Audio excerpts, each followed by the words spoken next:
Gira.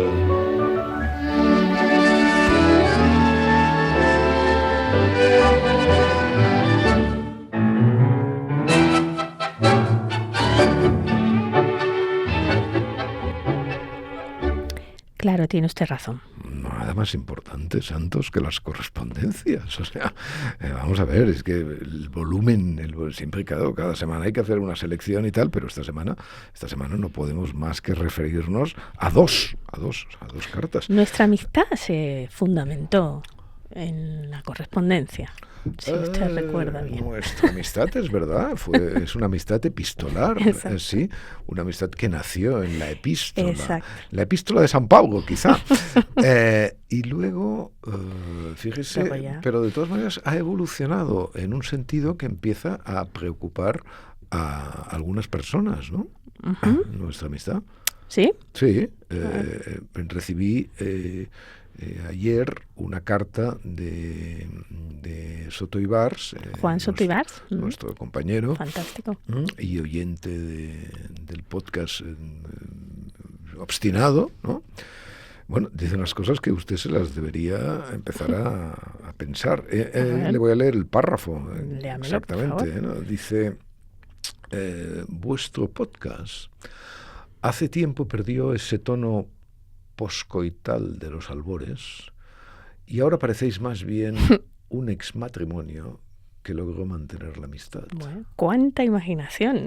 Bueno, esto nos va muy bien porque hoy el podcast vamos a cerrarlo, esto que decía Pla, de acabar un artículo en cua de peix, Uh-huh. ¿no? En cola de pez. Entonces, acordémonos de esto del exmatrimonio y de los cambios. Juan Soto Ibars firma un artículo en El Confidencial sobre este caso sancionado por el Tribunal Constitucional. Es impresionante. Absolutamente. Sí, porque es un caso Juana Rivas, pero con la sentencia ya. Claro, ahora, sí, es un hombre absuelto. Bueno, es lo que hace Trump con los jueces, ¿no? O sea, no, en fin, todo esto se ha puesto de moda. El poder, la división de los poderes, ¿no? Fíjese, en todo caso, aquella famosa frase que Guerra, además, dice que él no la pronuncia nunca. Aquello de Montesquieu ha muerto. Ah, ya. Sí. Bueno, pues un día le voy a preguntar, ¿y ahora qué le parece esto de Montesquieu? ¿Cómo lo ve? ¿Cómo lo ve Guerra? ¿Cómo lo ve? ¿Cómo lo ve aquel Guerra? Sí. Sí. Hay otra carta. Uh-huh. De un amable oyente que dice que no solo existe el sí, sino que a él lo llaman constantemente. Es una cosa extraordinaria. Lo llaman, que sí, lo han cogido, nos gusta porque representa lo que represente, ¿no? Claro, pero que al parecer es un error, que no debería recibir todas esas llamadas, hombre, ¿no? Según lo que... Hombre, claro, sí, supongo que es un error, sí, a menos de que no tengan ya elegidos, digamos, aquellos, es como aquello que dicen, ¿no? Las elecciones en Ohio dan a entender qué pasarán las elecciones generales. Bueno, pues yo llamo a Ricardo, se llama, ¿no? Sí. Yo llamo a Ricardo González. Ricardo González, y ya sé exactamente lo que va a pasar en las próximas elecciones. Sí. Bueno, a mí me han llamado 2 veces ya, o sea que tampoco, en fin, pero esta segunda fue especialmente provechosa, sí. Porque se detuvo y contó, ya lo contó. Bueno, digamos que en este precalentamiento del podcast no podemos dejar de lado un artículo sobre no sé, dígalo usted, no sé. Es que es mejor pronunciarlo a la gaditana, ¿sabes? Estoy pensando. Eso me parece, ¿no? Eso me parece muy bien, ¿no? A la gaditana, sí. O sea, Pues venga, a la gaditana. El xoxoquer. ¿El chocho qué? ¿El chocho qué? El chocho qué. ¿Y el chocho qué? Bueno, ya sabe, no, todo esto viene de donde viene. Claro, de donde ¿vale? hablamos la semana pasada. Es decir, nosotros, ni menos. claro, nosotros empezamos a hablar del, en fin, ya sabe usted, de los pubis, de los pubis velludos. Sí, de los pubis velludos, pero bueno, usted lo dice con esa delicadeza que les propia, ¿no? Digamos, del chocho Nouvelle Vague. ¿No? Y entonces ya inmediatamente los columnistas, las columnistas, pues cogen evidentemente el relevo, ¿no?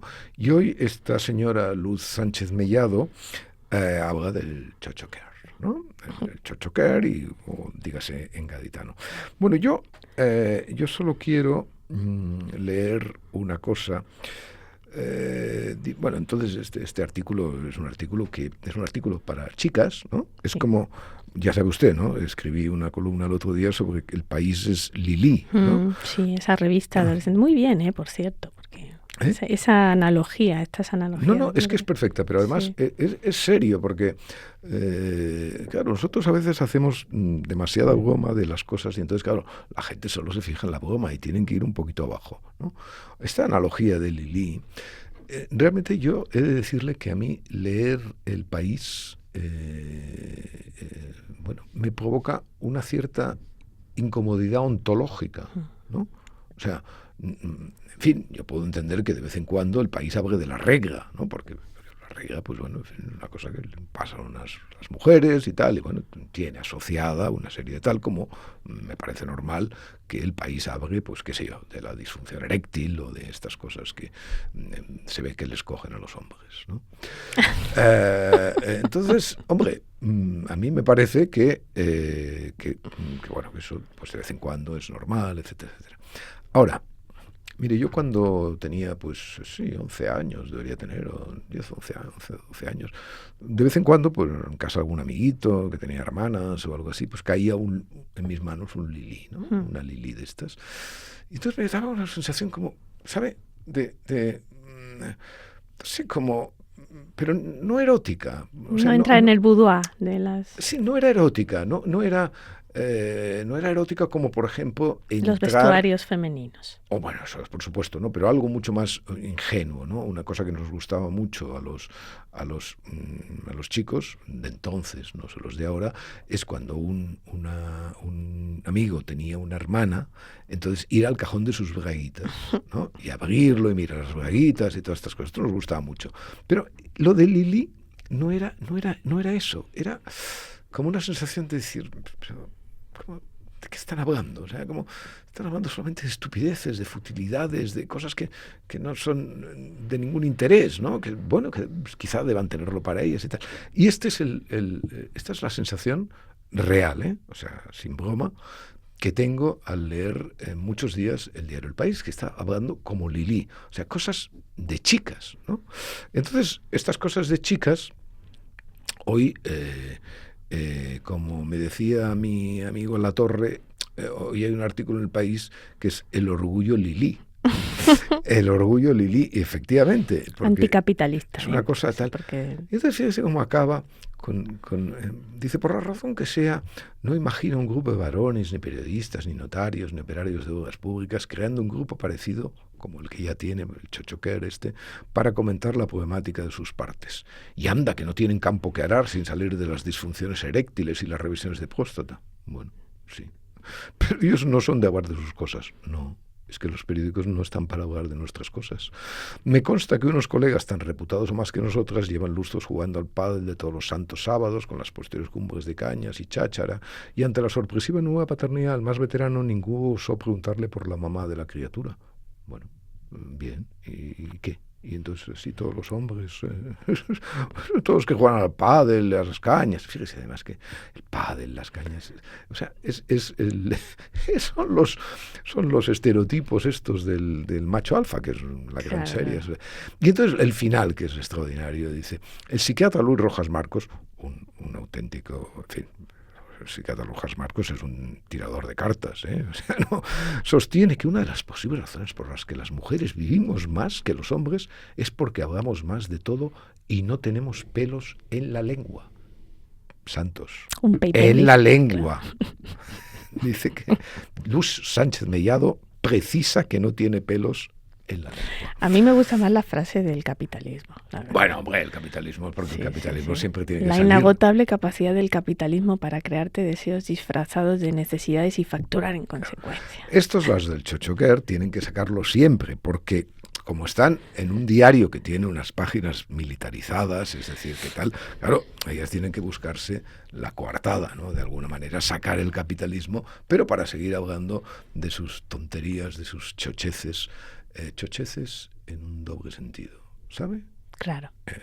Eso, claro. De sus chocheces. Y ahí Gurlian defendiendo la plaza en este panorama, como Dios ¿no? manda.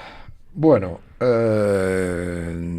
ya calentados, vamos a hablar de Ayuso, ¿no? Lo hago en mi columna hoy sobre Ayuso y su novio, pero no voy a hablar de esto, sino voy a hablar de esa estupidez que acaba de cometer respecto a las pantallas, ¿no?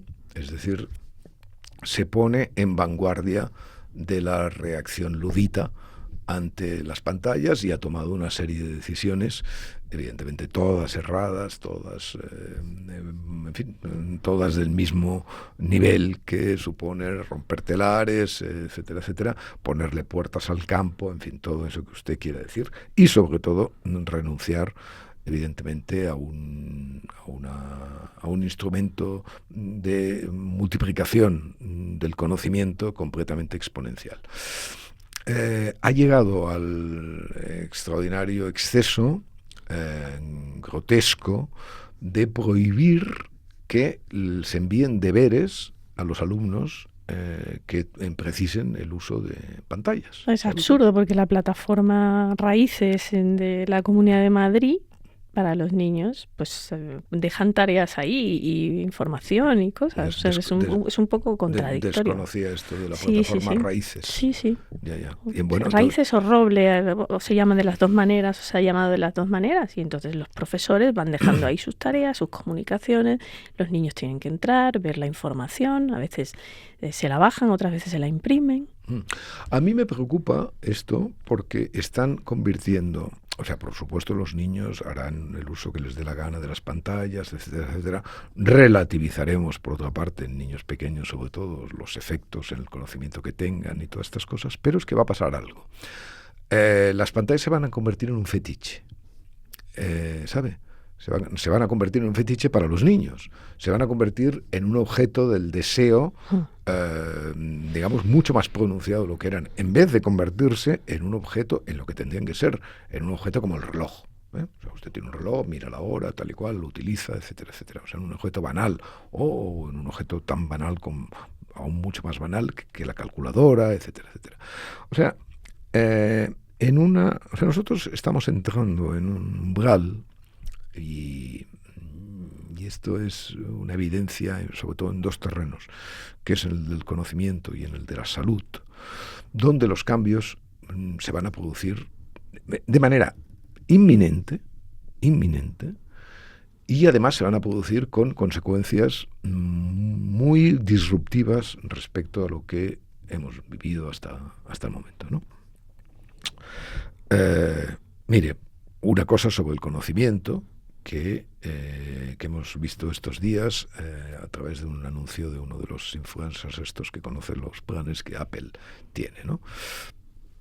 Van a sacar en este año, al final de este año, una opción en los AirPods que permitirá que si usted es rusa y yo soy español, usted se ponga uno de mis AirPods, yo me ponga el otro y tengamos una conversación con un pequeñísimo delay, tal y cual. Esto con el lenguaje oral, con el lenguaje escrito ya no hay ni que hablar, o sea, excepto la literatura y aún la literatura y aún qué tipo de literatura, es decir, esa franja. Ya los idiomas no tienen no hay por qué aprender idiomas para eso. Entonces esa es la pregunta. O sea, estamos en un momento en que alguien se puede preguntar ya si, por ejemplo, vale la pena el esfuerzo de aprender idiomas. el esfuerzo, por ejemplo, escolar de aprender idiomas? Esa es una pregunta hoy legítima a hacerse. ¿Por qué? Naturalmente siempre habrá necesidad de que haya personas que por gusto, por cuestiones laborales, por lo que fuere, ¿no?, aprendan idiomas. Porque, evidentemente, aprender idiomas, o sea, saber cómo funciona un teléfono no es lo mismo que usar un teléfono. ¿Ok? Y entonces, por lo tanto, pues hay gente que puede dedicar su vida, y además con gran provecho, a la ciencia básica del idioma, ¿no? Y ver y aprender y sacar muchas derivaciones. No solamente las ciencias tienen ciencia básica, también la tienen las ciencias sociales. Es decir, y una manera de hacer ciencia básica es penetrar eso. Pero claro, ¿qué personas hacen ese uso del idioma? 10%, o un 5%, o un 1%, es igual, ponga usted el tal. La gente, ¿para qué aprende idiomas? Para comunicarse. La gente aprende idiomas para comunicarse, sí, pero de una manera muy rudimentaria. La gente aprende para viajar, para leer a veces algún libro o alguna revista o alguna publicación. La gente, ¿para qué más? Para el trabajo. La gente, evidentemente, fundamental. La gente aprende idiomas para comunicarse en las empresas con otras personas de otras nacionalidades, etcétera. Es decir, pero todo eso es un lenguaje básico, eso de que dicen de las 200 palabras en inglés o no sé, bueno, esas cosas que usted maneja. Sí. Sí, digo yo no manejo para nada. Este nivel ya está solucionado. O sea, este nivel, bueno, con el inglés, por supuesto, pero es que, claro, el problema ya no es con el inglés. El problema es que si un alemán y un italiano que hasta ahora utilizan el inglés rudimentario que tienen como lengua franca, la pregunta es ¿qué pasará si tú puedes ponerte un iPod? Es decir, y va a mejorar, o sea, que lo único que vas a tener es un pequeñísimo delay en la respuesta, pero muy pequeño, no lo sé, o sea, hay que ver la sofisticación que tengan esas traducciones, todo eso. Pero bueno, evidentemente, por cierto, ya funcionan en algunas otras marcas y tal, con resultados obviamente espectaculares.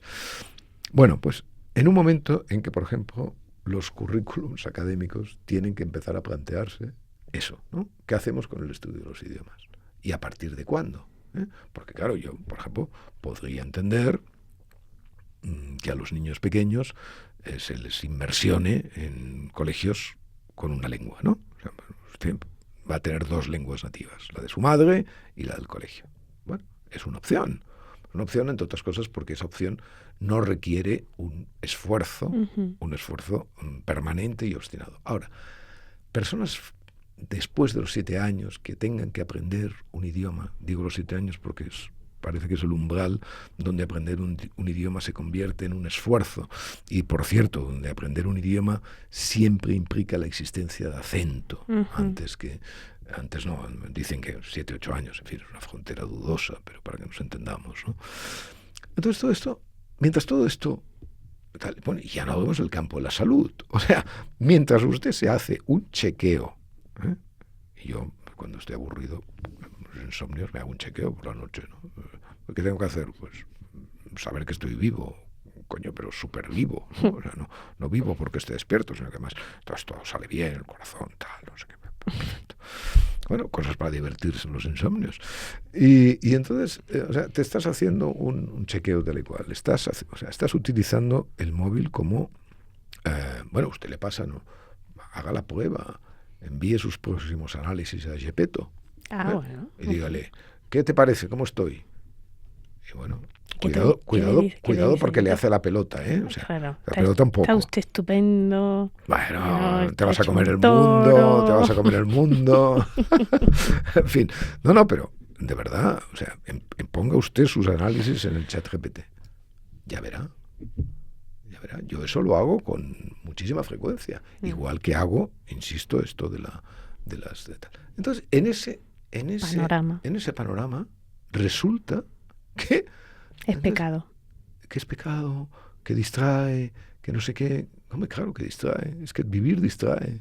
Pero usted lo que tiene que poner es remedio a las consecuencias que tiene el mal uso no intentar solucionar el problema diciendo no se usan, ¿no? Entonces, claro, a mí la falta de inteligencia de los políticos, en fin, me puede preocupar más o menos cuando estoy asistiendo a sus debates parlamentarios y a ver la indigencia con la que se manejan y cómo citan y cómo hablan y tal. Bueno, todo eso es más o menos superficial y ahí están, en fin, con sus estudios generales básicos, ¿no? Pero claro, cuando intervienen sobre la política de la evidencia y cuando ponen efectivamente puertas al campo, entonces hay que tener cuidado. O sea, hay que tener cuidado porque entonces, claro, ahí la reacción, entonces, claro, tanta regulación, o sea, tantísima regulación le acaba dando la razón al papanatas de Musk, a la bestia parda de Trump, etcétera, etcétera, cuando hacen, de alguna manera, de la desregulación y de la ausencia absoluta de reglas, ¿no?, su ley de vida. ¿Todo esto le ha parecido bien, Santos? ¿Está usted...? Bastante bien. Está bastante bien, sí. De acuerdo. Me gusta siempre que ponga... Que le ponga ruido. Sí, que ponga un poco de matiz, ¿no? Bastante bien, con sobriedad y serenidad. Con sobriedad. Por contrato. Bien. Bueno, muy bien. Estamos hablando de los políticos, la ciencia, etcétera, etcétera. Hoy, hace unas horas, está Fernando Simón en el Congreso de los Diputados porque ha habido una aprobación de esto de la Agencia de Salud Pública, no sé qué. Muy bien. Y entonces, pues, le han aplaudido los sociatas, le han aplaudido, porque usted, tal y cual. Bueno, yo no voy a personalizar en Fernando Simón, digamos, toda el drama, la tragedia y la incompetencia manifiestas que dio España y otros países a la hora de encarar la pandemia. Pero claro, no hay que excitarse, ¿no?, ni en un sentido ni en otro. Claro, cuando se levantan para aplaudir y para decir que el héroe, hombre, entonces hay que recordar aquel día en que Pedro Simón previó lo que iba a pasar con la pandemia en España. Lo máximo que va a haber es algún contagio sin ninguna importancia.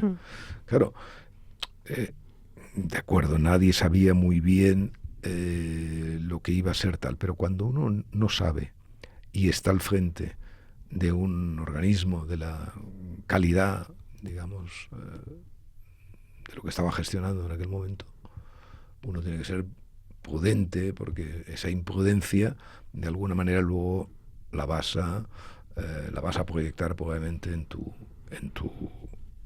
actividad corriente, ¿no?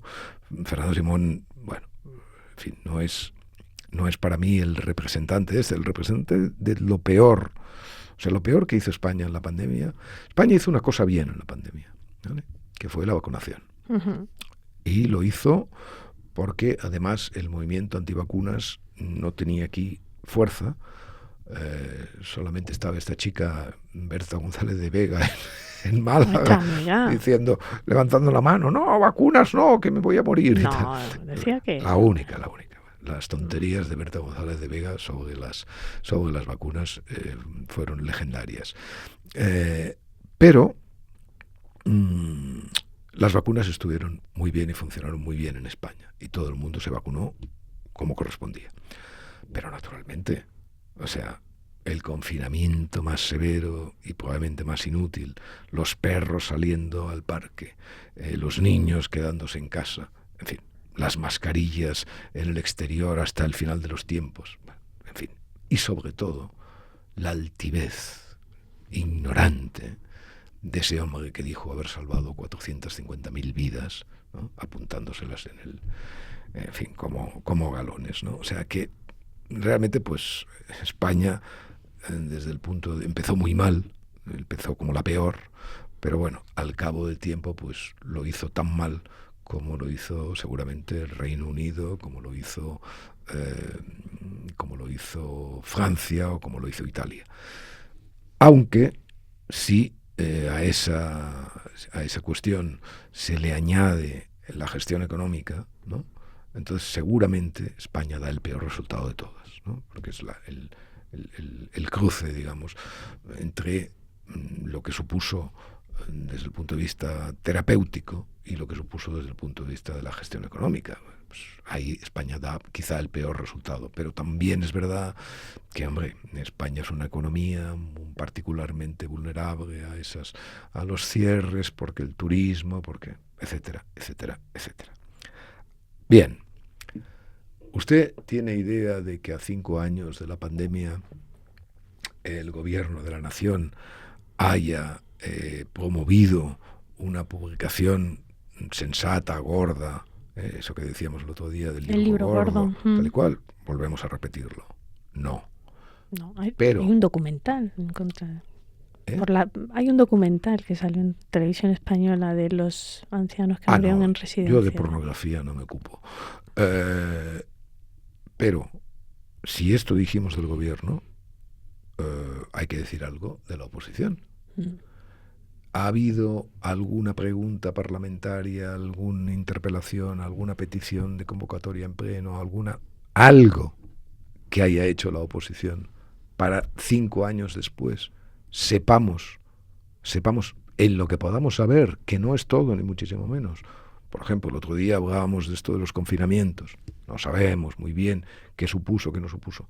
Pero políticamente no tenemos que preguntarle al gobierno por qué no hace eso y por qué no hay esa... Santos. No. Santos.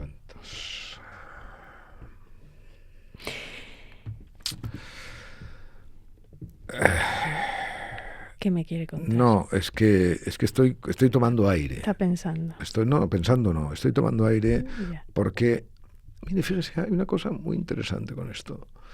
Yo escribo muy bien malhumorado. ¿Ah, sí? Sí, porque escribir malhumoradamente es fácil. La gasolina. Es fácil. Yo creo que lo hago bien, lo hago mejor malhumorado que tal. Pero hablando, me parece que es al revés. O sea, yo, por ejemplo, ahora tengo que decirle a usted que la audiencia de Barcelona ha procesado a 4 policías por su actividad El 1 de octubre. el 1 de octubre. Y los ha procesado porque creen que no se incluyen en la ley de amnistía.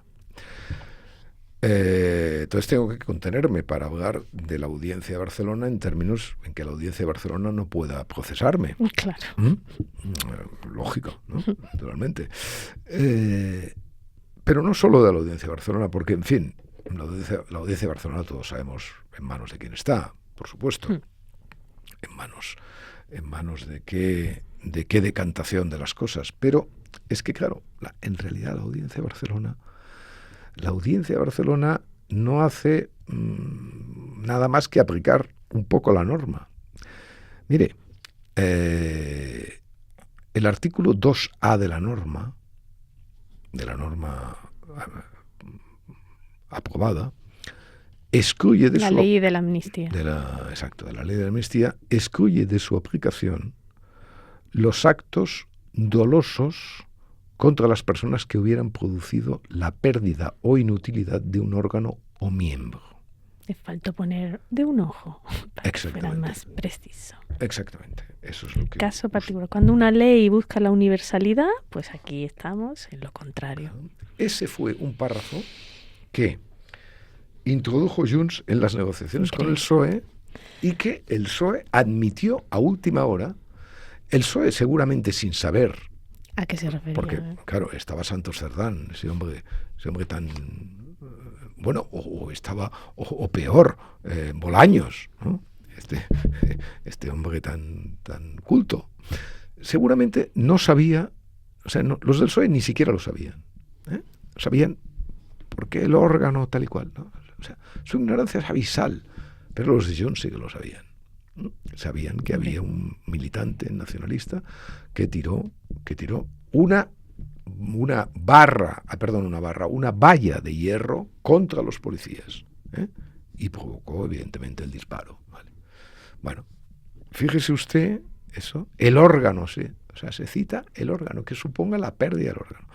Efectivamente, yo siempre digo que el señor Rouget español, pues, en fin, es una desgracia que perdiera un ojo, pero es la única desgracia que tuvo, ¿eh? Es decir, hacer una revolución costó un ojo de la cara. Un ojo de la cara. Sí, sí. Bueno, bien, sí. Metafóricamente nada, y si es del señor español, pues claro, todo, o casi todo. Sí.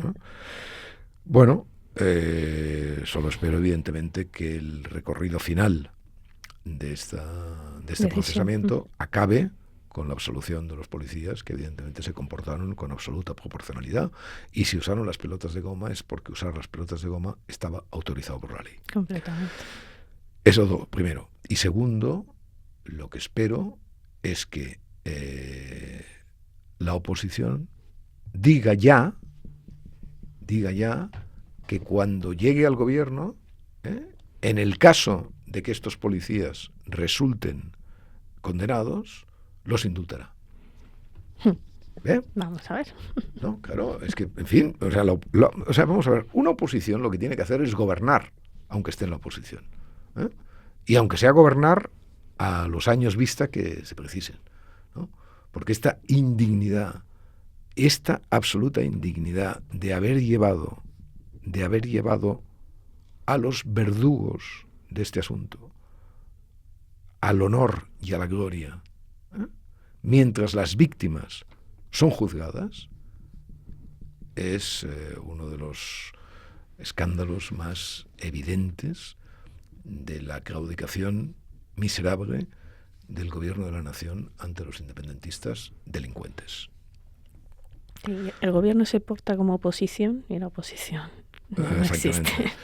Y ya, pues, un control todavía más exhaustivo tengo que tener si me refiero a la criminal y asesina matanza que Netanyahu, ese delincuente buscado por el Tribunal Penal Internacional, ha provocado en Gaza.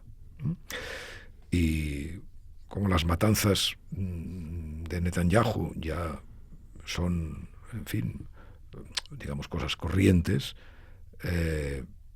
debo referirme a esta especialmente porque está hecha buscando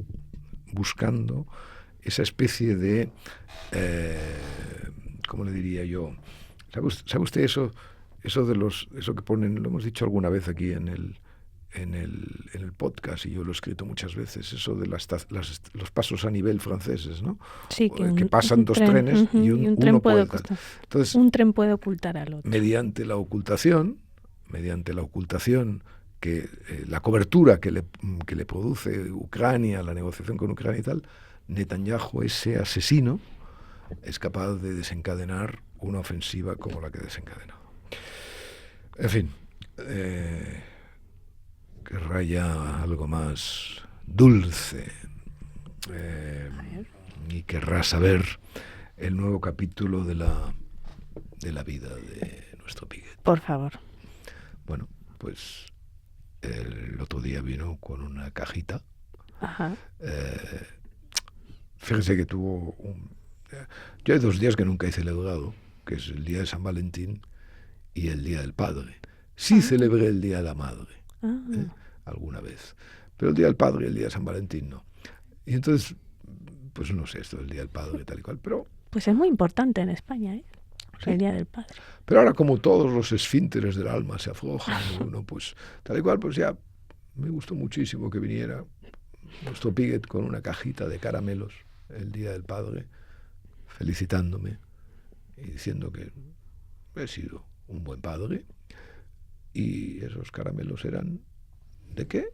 ¿Santos? De jamón. ¡Caramelos de jamón! Y es que cuando el cerdo quiere ser jamón... Solo puede ser Joselito. Menos mal que lo ha dicho bien. Bueno, y no a la catalana. Bueno, es que yo me Y no a la mimetizo catalana. con lo que Claro, tengo enfrente. claro, con el paisaje. El paisaje.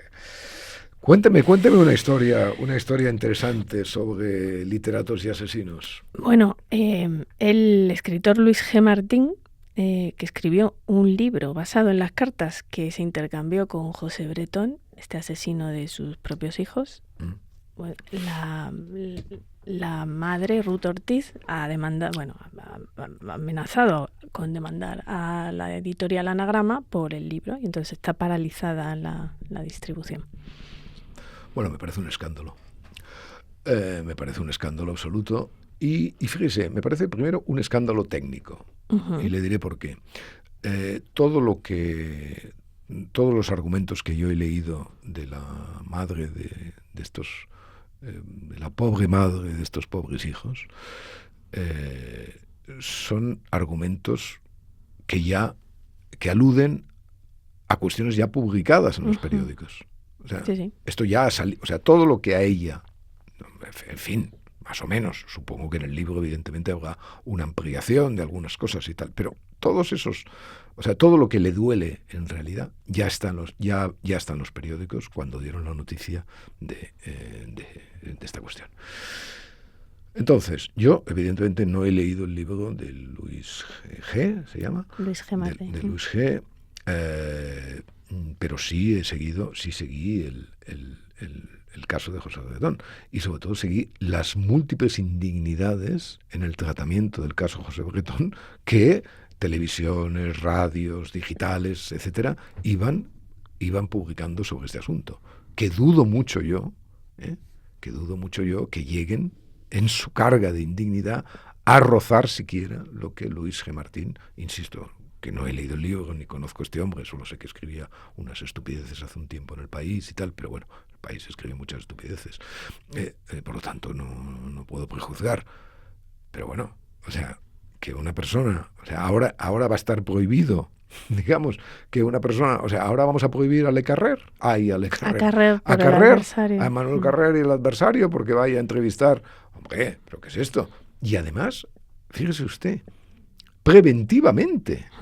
O sea, Anagrama, que claro, Anagrama se pone los puñitos y vamos a ver qué hacemos y tal, sobre todo nuestros abogados, no vayamos a quedar mal y perdamos dinero y nos metan unas multas y bueno, no sé exactamente qué. Pero bueno, o sea, ahora resultará que sobre un caso que ha llenado de estupor, de indignidad mediática, en fin, no se puede hacer el libro de un hombre que va en busca del asesino, ¿no? Usted puede discutir si ese libro es correcto, si es indigno, si es... Pero hombre, pero usted va a prohibir en función de, además, porque aquí hay seguramente... Me gustaría hablar con conocimiento de causa, pero no he leído el manuscrito. Claro, aquí hay una cuestión muy interesante, que es la misma cuestión que yo he tratado alguna vez, y la traté especialmente en Vida de Arcadio.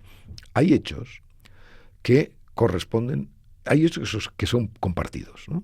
O sea, usted tiene una relación con alguien y, evidentemente, esas cosas que pasan entre usted y ese alguien pertenecen a los dos. Es un poco como los álbumes de fotos. Claro. ¿No? ¿Cómo se reparten los álbumes de fotos cuando hay un divorcio? Es un problema, porque a veces tienes que cortar por la mitad. Bueno, entonces, si alguien hace un uso, digamos, como el caso del asesino Bretón, y le cuenta a este Luis G. asuntos que evidentemente, por lógica, han compartido con la mujer va a prohibir eso en función de qué monopolio. O sea, es que, entiéndame, o sea, como si fuera al revés, o sea, como si el marido le tuviera que exigir a la mujer silencio, o al revés, o que hablara sobre alguno. Oiga, que ya le pasó a Carrer con Joa. Exactamente. Que hizo firmar un contrato efectivamente, para que eso no pasara en su último libro, y lamentable libro, por otra parte. Pero bueno, no sé, es que me parece que, en fin, el cuidado, o sea, el cuidado sobre las cosas y el cuidado especialmente sobre asuntos de esa naturaleza, pues bueno, pues queda a cuenta del escritor y queda a cuenta de cómo él decida tal. Pero claro, hablar del cuidado, hablar de la sensibilidad, hablar de las cosas compartidas, cuando este caso ha sido destripado mediáticamente de una manera vergonzosa, me acuerdo de, bueno, algunos, en fin, como ridículo. O sea, es que estamos hablando siempre de cosas ridículas, Santos, de cosas ridículas. A excepción, porque aquí en este podcast se puede hablar de cosas ridículas, no haciendo el ridículo, pero también se puede hablar de cosas elevadísimas, tratando de estar a su altura. Y, evidentemente, nuestro Burning de esta semana lo está. Es uno de ellos. Se llama el paper La estabilidad a largo plazo de los vínculos afectivos tras una separación romántica. ¿Se desvanecen los vínculos? Es un paper firmado por Jia y Chong y Chris Fraley en la Social Psychological and Personality Science, esta revista. ¿Qué sucede? A ver, sí, bueno, es decir, ¿qué pasa sí, cuando dos personas se separan? Dos personas se separan y ¿qué les pasa? ¿Qué hace el tiempo con ellas, ¿no? Ya sabe usted, las grandes historias de amor, ¿no? Claro. Lo que el viento se llevó, ¿no? Cuando Red le dijo a la señorita Escarlata: francamente, querida, me importa un bledo en la traducción española. I don't give a damn. Maravillosa traducción. Sí, de antiguamente no está mal. No, pues claro que sí, está muy bien. Es que es un clásico, francamente, querida, me importa un bledo. Y El insuperable de Casablanca. Siempre nos quedará París. Pues bien, lo que dice este paper es que la gente es más como Red.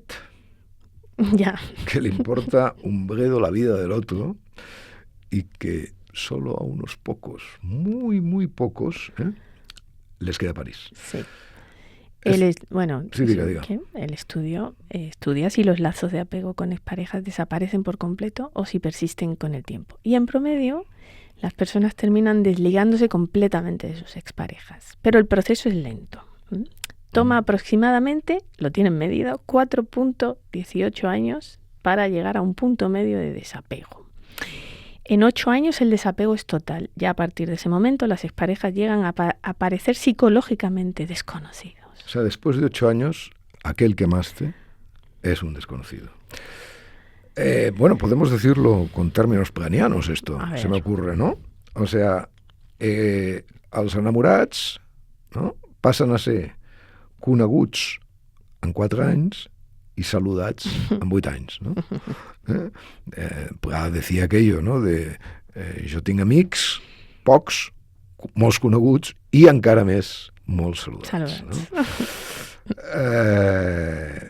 Bueno, fíjese, esto es muy...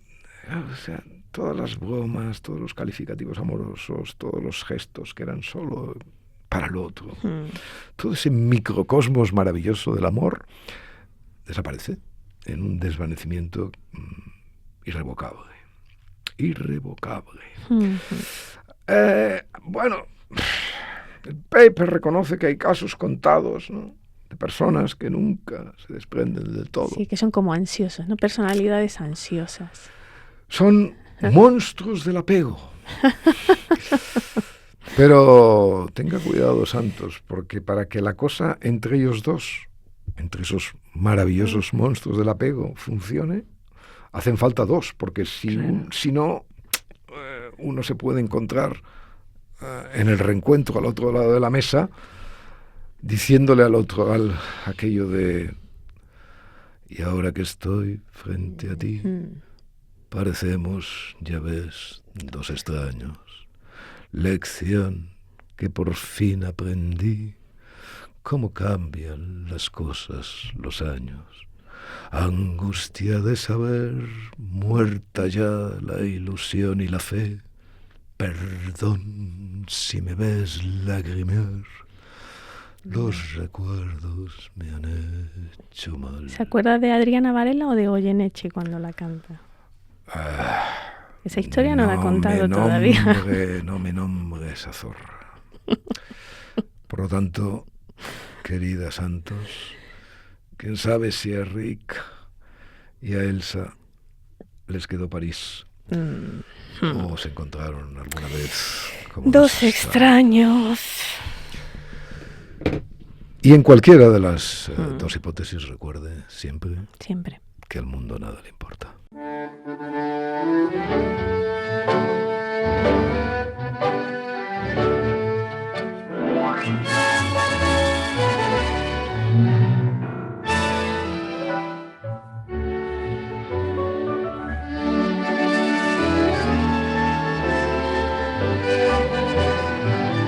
Un podcast de Arcadi Espada y El Mundo con la colaboración de Yaiza Santos.